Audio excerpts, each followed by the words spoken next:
প্রিয় যুবক ভাই, শারীরিকভাবে যদি ফিট থাকো, যদি একটা ঘর থাকে, পেশাব পায়খানার ব্যবস্থা আছে, এরপরে যদি একদিনের খাবার থাকে, তাহলে তুমি বিবাহটা করে ফেলো।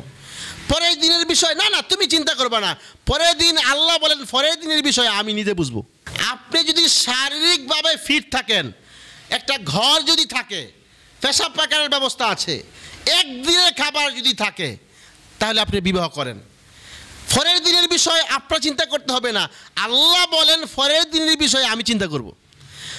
তো যার বিষয়ে আল্লাহ চিন্তা করে তার কোনো টেনশন আছে? হাদিস থেকে তো আমরা এটাই পাই, ওয়ান্নাকিহুল্লাযী ইউরিদুল আফাফ, যে যুবক চরিত্র হেফাজতের জন্য বিবাহ করবে আল্লাহ নিজ দায়িত্বে তাকে সাহায্য করবে। তারপরও অবৈধ প্রেম নয়, সাবধান।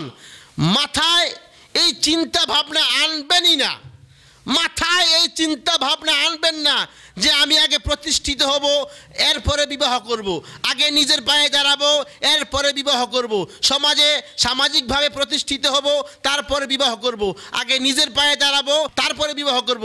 নিজের পায়ে দাঁড়াতে দাঁড়াতে বয়স হয় 35, এরপরে 35 হওয়ার পরেও বলে যে আগে নিজের পায়ে দাঁড়াবো তারপরে বিবাহ করব, আগে নিজের পায়ে দাঁড়াবো তারপরে বিবাহ করব।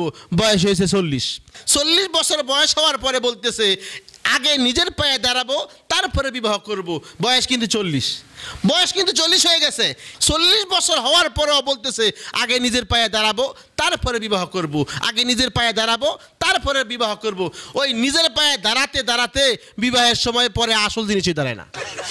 কিছুদিন আগে আমাকে ফোন করছে যে হুজুর আমাদের সাংসারিক জীবনে এই সমস্যা, এখন আমরা চাচ্ছি বিবাহকে বিচ্ছেদ করার জন্য, বিবাহকে ভেঙে দেওয়ার জন্য। বাস্তব ওয়াজ আমাকে কল করে আমাকে ফোন দিয়ে বলতেছে আমাদের মধ্যেই সমস্যা, আমরা চাচ্ছি বিবাহটা যেন ভেঙে যায়, আমাদের বিবাহটা ভেঙে দেওয়ার ব্যবস্থা করেন, আমি ওনাকে ডিভোর্স দিব। আপনার টাকা পয়সা দন দৌলত দিয়ে কী করবেন? আরে ভাই টাকা পয়সা কামাইছেন কেন? আপনি টাকা পয়সা কামাইলেন কেন? বাড়ি করলেন, গাড়ি করলেন, সুন্দর একটা নারী আনবেন, তো সুন্দর নারী আনতে আনতে আপনার জীবন শেষ, যৌবন শেষ, সব শেষ, সামাজিকভাবে বেইজ্জতি হইলেন। আল্লাহ রাব্বুল আলামিন আমাদেরকে সময় মতো কাজ করার তৌফিক দান করুন। যারা গার্ডিয়ান আছেন, আপনার